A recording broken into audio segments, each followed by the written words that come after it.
하나님의 말씀입니다. 앉으신 채로 경청하십시오. 창세기 13장 1절에서 18절 말씀입니다. 구약 성경 14면에 있습니다. 구약 성경 14면 창세기 13장 1절에서 18절 말씀입니다.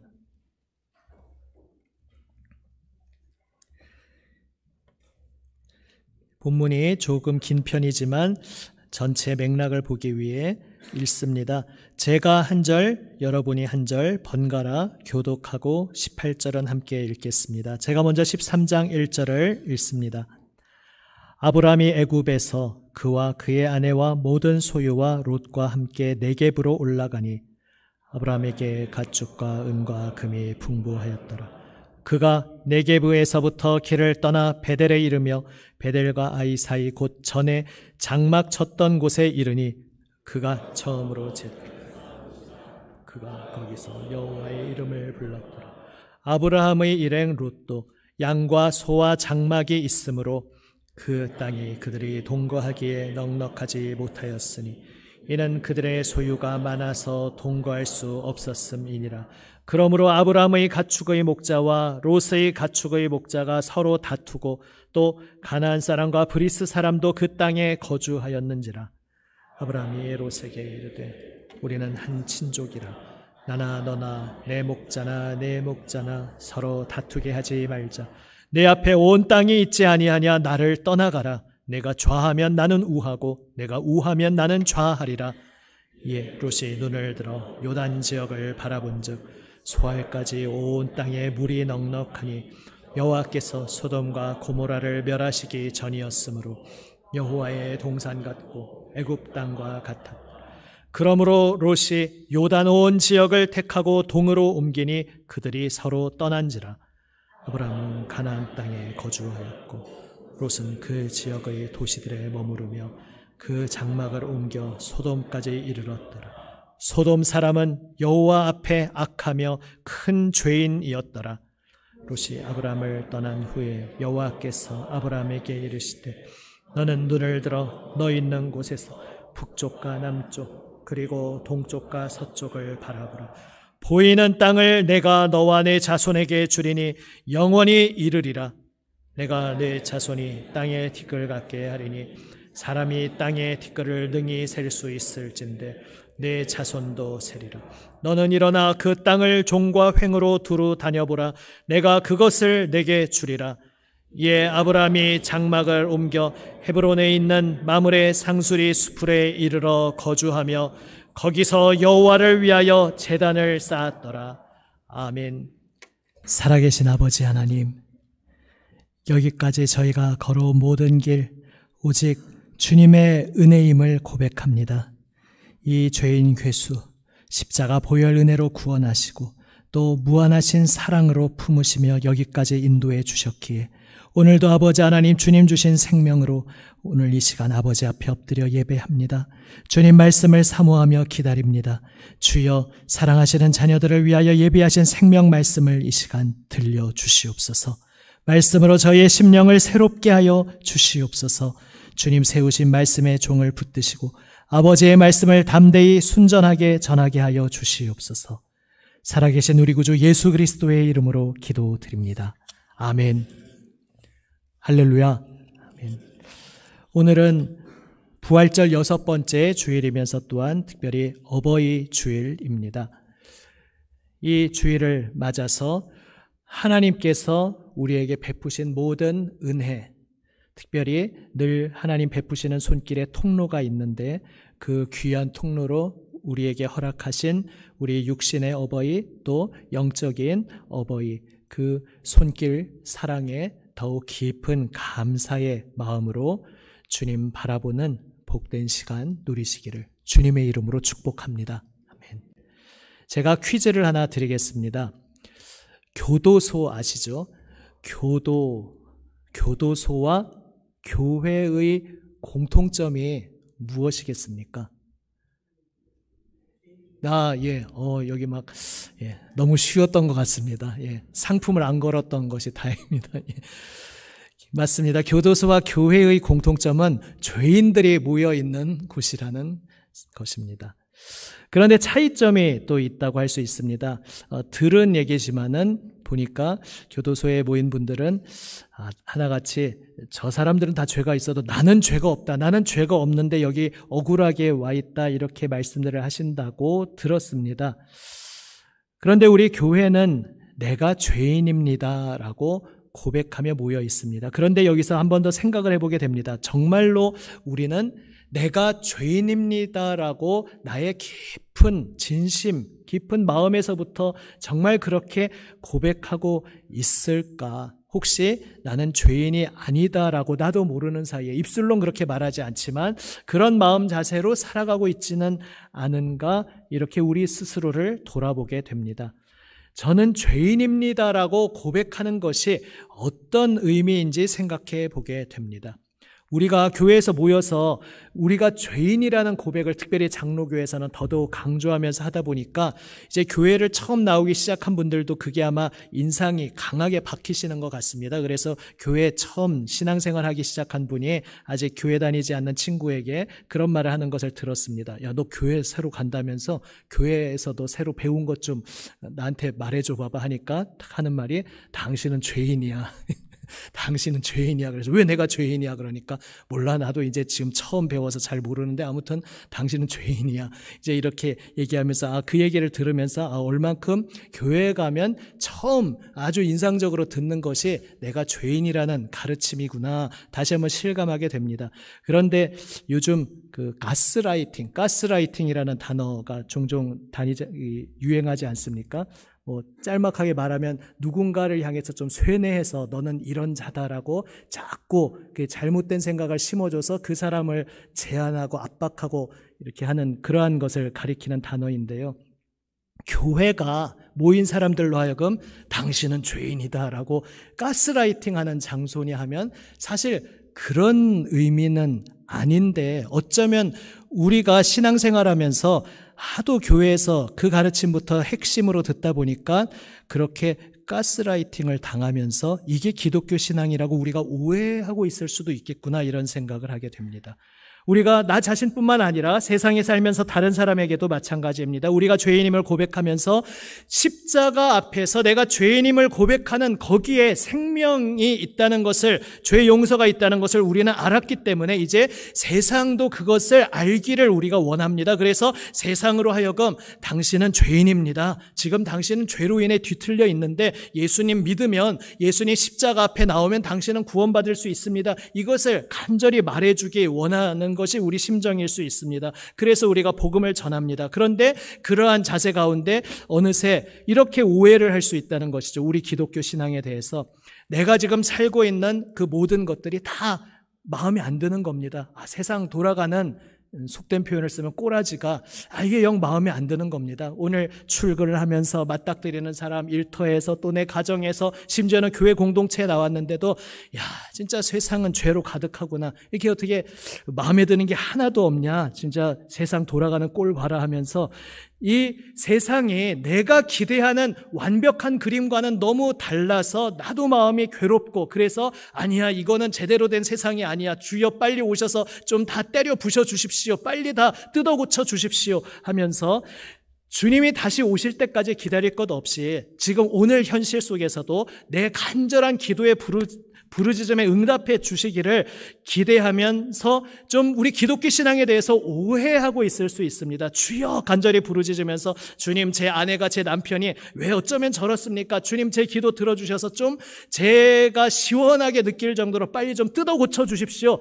좋은 마음으로는 변화시켜 주십시오라고 우리가 고백하지만 뜯어 고쳐 주십시오.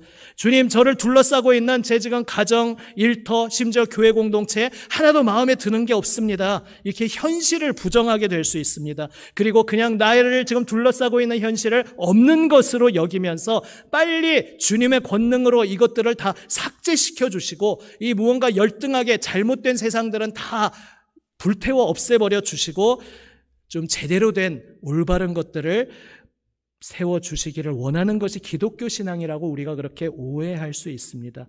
만약에 그러한 자세를 견지하며 살아가다 보면 세상 사람은 우리 기독교인들을 굉장히 불편한 존재로 여기게 될 것입니다. 저 사람은 늘 자기가 옳지, 늘 자기가 옳다는 시선으로 저 사람이 나를 쳐다보는 시선 나는 알겠어. 늘 나를 보면서 너는 죄인이지, 너는 부족해, 너는 그 모습 그대로는 문제가 있어. 뭔가 저 예수 믿는다는 예수쟁이들은 나를 늘 그런 불편한 시선으로 봐. 그래서 나는 그 사람하고 같이 있기가 싫어. 이런 생각을 하게 될 수도 있습니다.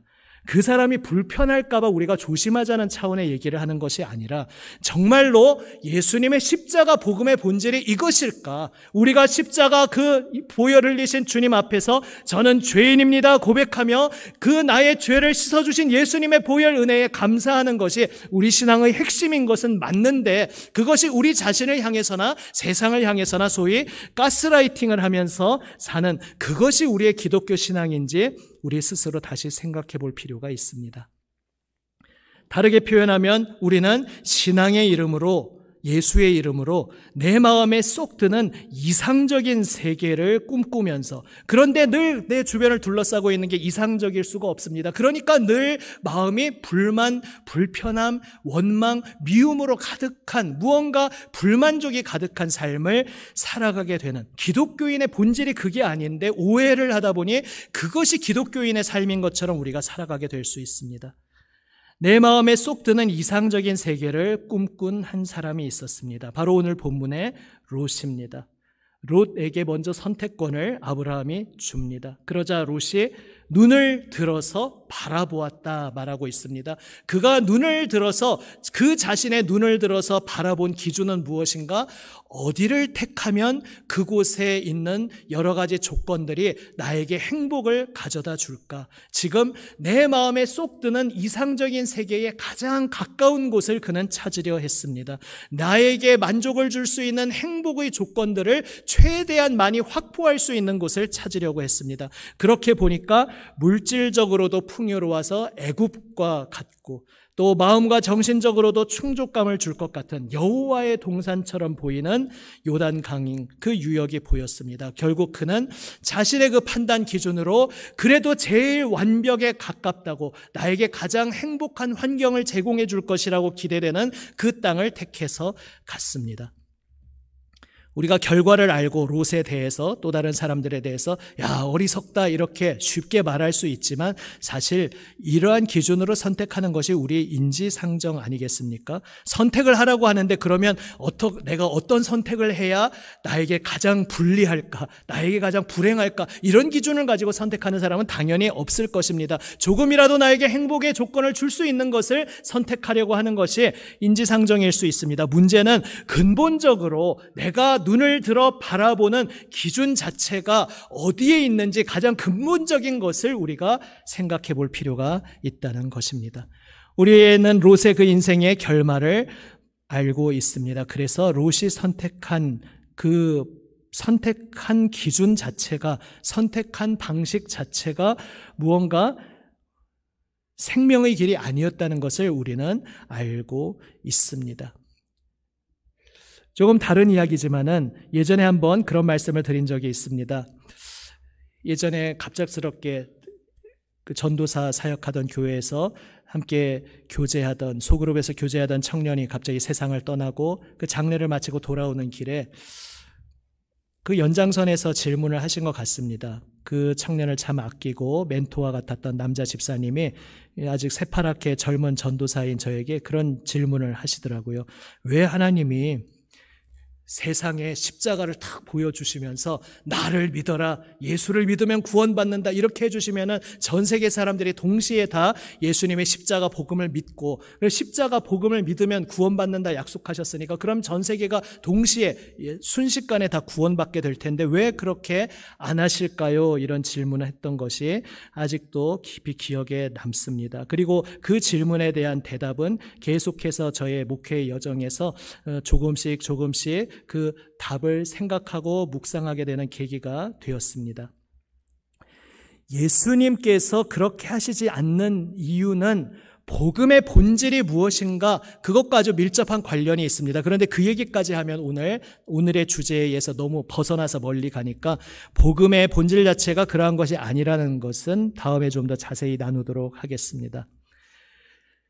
우리의 기독교 신앙이 하나님께서 무언가 압도적으로 눈에 확실한 것을 보여주셔서 하나님이 그 능력을 보여주심으로써 그것 때문에 믿고 그래서 구원을 받게 되는 그런 것이었다면 하나님께서 진작에 그렇게 하셨을 것입니다. 하나님께서 이 세상을 구원하는 방식이 다 하나님을 알지 못하고 그래서 하나님을 거부하는 어둠 속에서 있을 때 하나님이 하늘에서 무언가 확실한 징조를 보여주셔서 그 징조를 보고 충격을 받고 놀라면서 어이쿠야 내가 잘못 살고 있었구나, 내가 이렇게 살면 안 되겠구나 두려워하면서 그 하나님 보여주신 징조 때문에 무언가 마음을 고쳐먹고 저도 하나님 믿겠습니다, 저도 예수님 믿겠습니다 이렇게 해서 구원받는 것이라면, 그렇게 해서 복음을 믿게 되는 것이라면 하나님께서 진작 그렇게 하셨을 것입니다. 이 질문은 아까 그 질문과 조금 다른 이야기 같지만 사실은 연결되어 있습니다. 우리는 하나님을 통해서 하나님의 능력이 우리에게 임하여서 우리에게 무언가 안 좋은 것들, 불리한 것들, 이런 것들은 바로 좀 사라지게 해주시고 우리에게 좋은 것들, 유리한 것들만 하나님께서 잘 아시니까 가장 잘 아시는 주님께서 골라서 주시면 그게 하나님의 능력이 우리에게 적용되는 방식이라 우리는 기대하는 경우가 혹시 있을 수 있습니다. 우리에게 천국이란, 낙원이란 완벽하신 하나님이 우리에게 좋지 않은 것들은 다 일거에 제거해 주시고 우리에게 좋은 것들만 골라서 주시는 그곳이 낙원이고 천국이라고 우리는 생각할 수 있습니다. 그렇게 생각을 하면은 우리의 기독교 신앙에 대해서도 우리가 그렇게 오해할 수 있는 것이죠. 지금 나를 둘러싸고 있는 이 썩어 빠진 세상 빨리 예수님 권능으로 삭제해 주시고 새로운 인류, 새로운 세상을 좀 빨리 건설해 주십시오.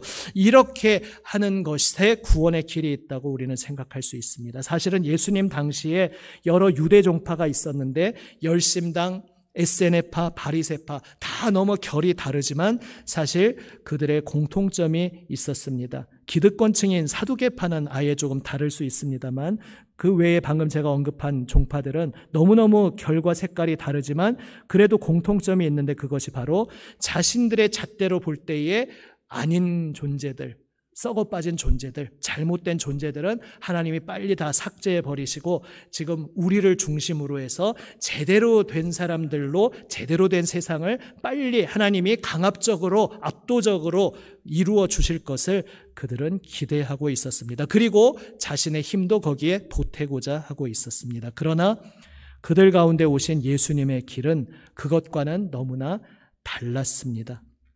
예수님의 십자가 부활 복음의 능력은 내가 옳다, 내가 너희들보다 모든 것을 잘 알고 있다, 내가 지혜롭다, 내가 뛰어나다, 그러니까 더 이상 의심하지 말고 그냥 막무가내로 나를 따라오면 된다, 이렇게 압도하고 사로잡고 끌고 가는 그러한 방식이 아니었습니다. 우리는 신앙생활 하면서 내가 여러 가지 고민과 번뇌에 시달리다 못해 하나님 그냥 저를 확 틀어주시고 사로잡아 주시면 좋겠습니다, 이런 소원을 가질 때가 있습니다. 또 우리 교회에서 무언가 리더십이 세워질 때에도 좀 확 틀어지고 확실하게 다 압도하고 장악해서 좀 제대로 모든 것들을 아무 이견도 없이 문제도 없이 착착착 끌고 가는 것을 우리는 기대할 수 있습니다. 그런데 우리의 그러한 기대하는 바와 예수님이 오셔서 걸어가신 십자가의 길은 너무나 달랐습니다. 너무나 달랐기에 예수님과 수년간 함께 살았던 제자들조차 예수님 십자가 짊어지시기 직전까지도 그 길을 이해하지 못하고 있었습니다. 사탄이 광야에서 예수님께 제안했던 그것들이 말하자면 거짓 복음이었습니다. 그런데 우리도 예수님을 믿는다 말하지만 예수님의 그 십자가의 길이 아니라 사탄이 제안한 거짓 복음과 비슷한 길을, 그것이 십자가의 길이라고, 그것이 복음의 능력이라고, 성령의 능력이라고 착각하며 우리가 살아갈 때도 많다는 것을 때때로 발견하게 됩니다. 십자가 구원의 비밀은 그 십자가, 나를 위해 십자가에서 죽으신 예수님 앞에서 저는 죄인입니다, 저는 주님의 은혜와 용서 입은, 그래서 이제는 새롭게 된 죄인입니다 라고 고백하는 것에 우리의 신앙 고백의 중심이 있지 않습니까? 그 고백이 우리의 신앙의 중심이라는 것은 무엇을 의미합니까? 주님께서 우리를 위해 죽으셨기에, 주님께서 아무 공로 자격 없는 우리를 위해 죽으셨기에 이제 우리를 용서하시고 끌어안아 주시는 그 주님의 사랑 안에서 우리도 서로 용서하고 서로 용납하고 서로 끌어안는 그러한 새 삶으로 부름받았다는 것이 바로 예수 믿는 복음의 삶의 핵심입니다. 그래서 하나님께서 공중에 십자가 형상을 보여주시면서 십자가 믿어라, 예수 복음 믿어라, 그러면 구원받는다, 이렇게 해서 어이구 제가 저 하늘의 십자가 형상을 보니까 예수님 믿겠습니다, 이렇게 복음을 믿게 되는 것이 아닌 것입니다.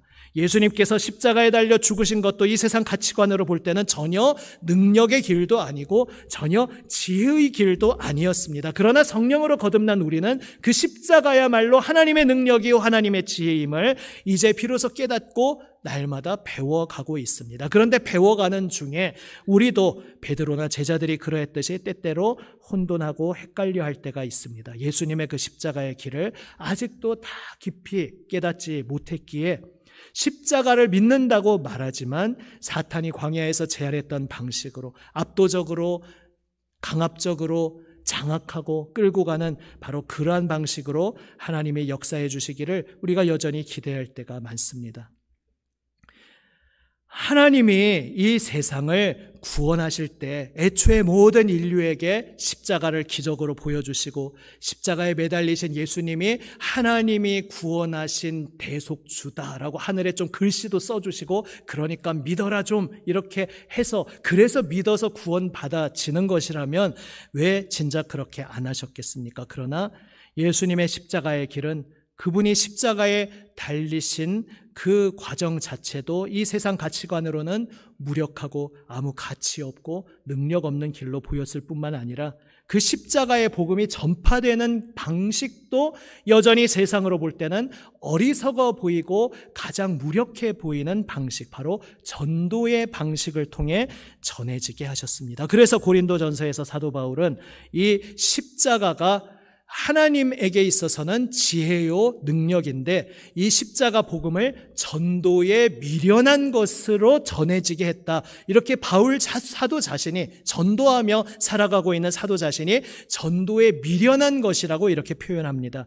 전도가 미련한 것이라고 자조적으로 자학하는 표현이 아니라 이 세상 가치관으로 볼 때는 그러하다는 것입니다. 세상이 볼 때에는 예수님 믿으십시오 이렇게 말로 십자가 복음을 전하는 것이 가장 더딘 길 같고 가장 멀리 돌아가는 길 같고 가장 효과나 영향력이 미미한 제일 별로인 방법처럼 보이는데, 사실은 예수님의 십자가의 본질 자체도 그렇고 그 십자가 복음이 전파되는 방식도 아무것도 아닌 것처럼 보이는, 그 복음을 오늘 믿었더니 내일 갑자기 복권이 1등이 당첨됐네, 뭐 이러면 얼마나 확실하게 복음을 다 믿겠습니까? 오늘 예수님의 복음을 믿고 예수님 영접했더니 내일 당장 내 삶의 모든 안 좋았던 것들이 다 사라졌네. 그런데 그런 식으로 복음이 우리 삶에 역사하지 않더라는 것입니다. 물론 복음이 역사할 때 우리 삶에 놀라운 치유의 역사가 일어납니다. 놀라운 생명의 역사가 일어납니다. 우리가 부인할 수 없을 정도로 분명히 그 복음을 믿고 예수님 앞에 엎드렸더니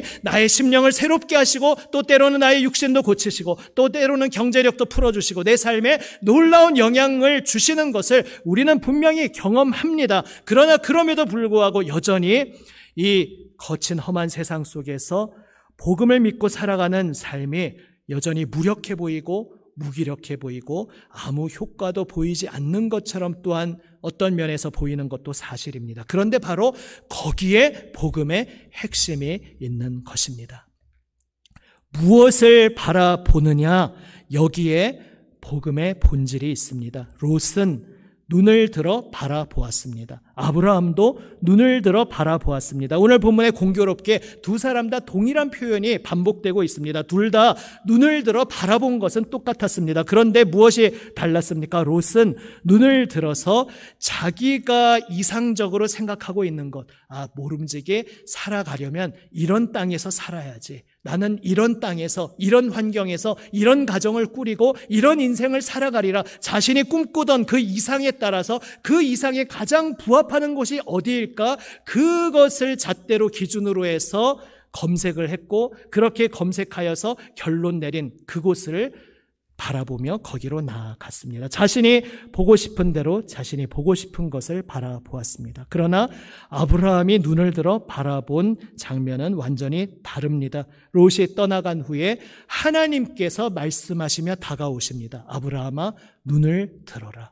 눈을 들어서 너의 동서남북을 바라보아라. 하나님께서 말씀하십니다. 그리고 하나님의 말씀을 따라서 아브라함이 눈을 들고 동서남북을 바라봅니다. 그가 바라본 곳은 롯이 바라보았던 주변과 동일한 곳을 지금 보고 있겠죠. 롯이 간 그 요단을 포함해서 롯이 검색을 하기 위해 동서남북을 바라보았듯이 아브라함도 동일하게 동서남북을 바라봅니다. 그러나 롯은 자신이 원하는 것을 찾기 위해 바라보았지만 아브라함은 하나님의 말씀을 따라 바라봅니다. 하나님이 보시는 시각을 따라서, 하나님께서 인도하시는 손길을 따라서 하나님이 보시는 것을 그는 봅니다. 하나님은 말씀하십니다. 저곳에 가장 유리한 행복의 조건이 있으니 너는 그곳으로 가라. 이렇게 말씀하시는 것이 아니라 내가 눈을 들어 바라보는 동서남북 모든 땅을 내가 너에게 주겠다 말씀하십니다. 이것을 신약식으로 이제 온전하게 번역하면 새하늘 새 땅에 대한 이야기인 것입니다. 천국, 영원한 세계에 대한 이야기인 것입니다. 내가 너를 택하여서 이제 지금 온 세상 사람들이 자신들이 꿈꾸고 자신들이 시도하는 것이 진리라고 생각하고 거기에 승리와 해답이 있다고 생각하지만 온 세상을 새롭게 하는 것은 나 하나님이다. 내가 예수의 보혈의 능력으로 온 세상을 새롭게 할 것이고, 그래서 죄와 죽음이 사라진 새 생명의 새하늘 새 땅을 줄 것인데 너는 그 새하늘 새 땅을 상속받을 것이다. 그 새하늘 새 땅의 백성으로 들어와서 그 하나님의 충만한 생명의 새로운 세계를 너는 나와 함께 살아가게 될 것이다 말씀하신 약속의 초보적인 형태가 오늘 본문 아브라함에게 주시는 말씀인 것입니다. 눈을 들어서 내가 원하는 나의 이상적인 것을 보는 것이 아니라 하나님 약속하신 하나님의 말씀을 따라 하나님이 보시는 것을 내가 따라보고, 그래서 이 세상을 똑같은 세상을 보지만 이전에 내가 바라보는 이유와는 전혀 다른 이유로 이 세상을 새롭게 하시는 그 하나님의 비전 속에 나의 삶의 자리를 다시 바라보게 될 때에 거기에 유일한 생명의 길, 평강의 길, 복된 길이 있었습니다. 이것을 기억하시기를 바랍니다. 오늘 어버이 주일을 맞아서 우리가 부모님을 공경하는 것도 마찬가지입니다. 사실 우리 유교적인 뿌리 깊은 것에서나 세상 가치관에서도 부모를 공경한다는 것에 대해서 이의를 제기할 종족은 별로 없을 것입니다. 그래서 율법 중에서 이 하나님 알지 못하는 세상이 가장 동의하기 쉬운 율법일 수도 있습니다. 하지만 정말로 우리가 그 말씀대로 실천하느냐, 그리고 부모를 공경하라는 하나님의 깊은 뜻이 세상에서 생각하는 것과 동일한 것이냐라고 질문한다면 사실 그것은 좀 다를 수 있습니다. 세상에서는 부모가 공경할 가치가 없다고 생각되면, 존경할 만한 어떤 이유가 없다고 생각된다면 존경과 공경은커녕 그 상처받음 때문에 미워하고 관계가 틀어지곤 합니다. 하지만 하나님께서 주시는 명령은 그 모든 것을 뛰어넘는 것입니다. 롯이 보듯이 이상적인 것을 꿈꾸며 바라본다면 거기에는 늘 상처와 실망과 낙심밖에 없습니다. 부모라면 이래야지, 가정이라면 이래야지, 인생이라면 이래야지, 이렇게 내가 이상적으로 생각한 그 자리에는 나의 실망과 분노와 좌절밖에 없었지만 하나님께서 아브라함에게 하신 대로 하나님의 뜻을 따라 하나님이 보게 하시는 것을 보는 그 새로운 거듭난 시선으로 바라보며 부모를 공경하라 말씀하시는 것입니다. 그래서 우리는 부모님이 공경받을 만한 가치가 있는 분이라서 공경하는 것이 아니라 하나님이 나에게 육신의 어버이로 또 혹은 영적인 어버이로 세워주셨기에, 하나님이 세우신 분이기에 하나님의 말씀을 따라 공경하는 것, 바로 이것이 내 부모를 공경하라는 하나님의 말씀에 참된 의미인 것입니다. 사랑하는 여러분, 우리가 살아가면서 인지상정으로 내가 이상적으로 생각하는 것을 계속 기대하고 꿈꿀 수 있습니다. 그리고 그 나의 이상적 기준 때문에 우리는 가정에서, 일터에서, 교회 공동체에서 계속 상처받고 낙심하고 그렇게 실망할 때가 있을 수 있습니다. 그때에 기억하기를 원합니다. 우리가 부름받은 자리는 하나님의 말씀을 따라 눈을 들어 하나님의 말씀을 따라 바라보는 바로 그 자리로 부름받았다는 것을 기억하시기를 바랍니다. 그 거듭난 눈으로 우리의 삶을 다시 바라보며 바로 십자가를 바라본다는 것이 그러한 의미입니다. 예수님의 십자가 앞에서 나는 십자가의 보혈 은혜로 용서받은 죄인입니다 고백하며, 그래서 그 용서받은 자로서 또 내가 바라보는 모든 존재가 예수님의 십자가 보혈 그 은혜 입은 존재임을, 그 십자가의 용서받은 존재임을 바라보며 주님께서 나를 사랑하시고 용서하셨듯이 나도 한 사람을 품에 끌어안고 용서하고 사랑하는, 내 힘으로 하는 것이 아니라 주님께서 계속 쏟아부어 주시는 그 용서와 사랑을 계속 공급받으며 그 사랑의 눈으로 다가가는 새 생명의 삶을 살아가시기를 우리 주님의 이름으로 축복합니다. 아멘. 기도하시겠습니다. 아버지 하나님, 감사합니다. 주님, 내가 원하는 대로, 내가 꿈꾸는 나의 이상대로 내가 눈을 들어 바라볼 때에 거기에는 죽음으로 가는, 하나님을 떠나 점점 멀어지는 길밖에 없었음을, 상처받고 실망하고 낙심하고 원망하고 불평하는 것밖에 없었음을 깨닫고 고백합니다. 주님, 이제 아브라함에게 그리하셨듯이 저희에게 오늘도 말씀해 주시는 하나님의 말씀을 따라 그 십자가 복음을 따라 저희의 눈을 들어 바라보게 하여 주시옵소서. 눈을 들어 주님 바라보시는 것을 주님이 바라보시는 시선으로, 주님이 바라보시는 마음으로, 주님이 바라보시는 방식을 따라 바라보게 주여 저희를 가르쳐 주시옵소서. 주님의 눈과 주님의 마음을 날마다 배우며 끊임없이 쏟아부어 주시는 주님의 은혜와 용서 입으며 아버지 사랑과 용서의 삶을 한 걸음 한 걸음 걸어가게 하여 주시옵소서. 우리 구주 예수 그리스도의 이름으로 기도드립니다. 아멘.